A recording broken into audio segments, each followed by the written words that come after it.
कुछ वेदों में है।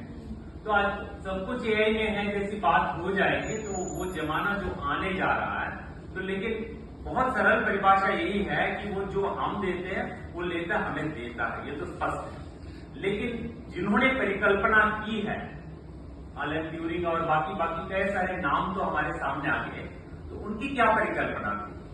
उनकी परिकल्पना यही थी, मनुष्य जैसा सोचता है और मनुष्य जैसा व्यवहार करता है। दो चीजें हैं, दो पक्ष हैं, एक सोच का पक्ष, दूसरा व्यवहार का पक्ष। सोच तो ठीक है, मनुष्य जैसा वो सोच पाता है क्योंकि सोच आप दे पाते हैं, क्योंकि अभी मशीन है, मशीन के लिए सोच की क्षमता आपने दे दी है, सोच सकता है। लेकिन व्यवहार बहुत महत्वपूर्ण है। वो व्यवहार हम चाहते हैं वो मनुष्यवत हो।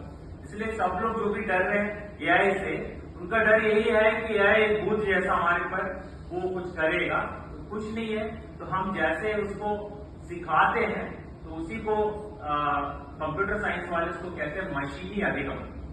तो वो मशीन जो सीखता है, मशीन लर्निंग का कॉन्सेप्ट जो है, तो बहुत बड़ा कॉन्सेप्ट है क्योंकि हम इसके सहस्रों आयाम हैं।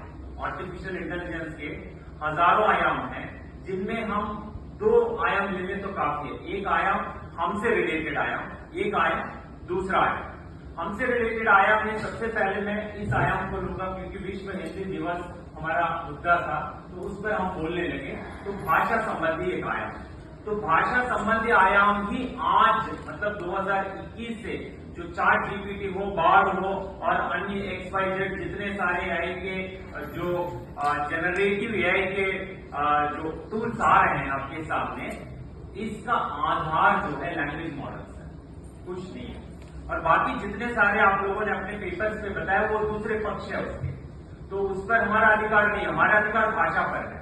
तो आप भाषा के वो मॉडल कौन से दे रहे हैं जिससे कि एआई सक्षम बन जाए, तो सबसे बड़ा आयाम है। क्योंकि भाषा के विद्यार्थी होने के नाते हम क्या भूमिका निभा सकते हैं जिससे कि हम एआई को ज्यादा सक्षम बनाएं और एआई का उपयोग समाज के लिए, समाज के हित में, जैसे हम चाहते हैं सर्वे जना सुखिनो भवन्तु के लिए, वो क्या कर सकते, एक पक्ष हुआ। और दूसरा जो पक्ष है साहित्यिक पक्ष। साहित्यिक पक्ष में जैसे हम साहित्यिक हैं, तो जैसे हमारे कुलसचिव महोदय जी ने भी साहित्यकारों को याद दिलाया, स्वयं वो साहित्यिक होने का हमें याद दिलाया। तो साहित्यिक पक्ष जो है संवेदनात्मक पक्ष है, मतलब संवेदना को वही समझ सकता है। इसलिए इतने सारे पेपर्स में ज्यादा मेजर रोल क्या था, हम संवेदना को लेकर बात कर रहे हैं।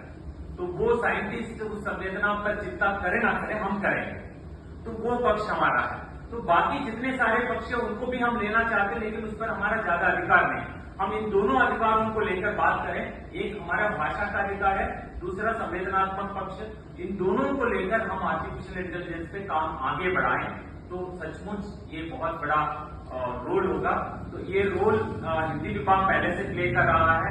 तो आपकी जानकारी के लिए, स्पेशली जब दूरस्थ शिक्षा निदेशालय ने अपना सिलेबस बदलने का तय किया,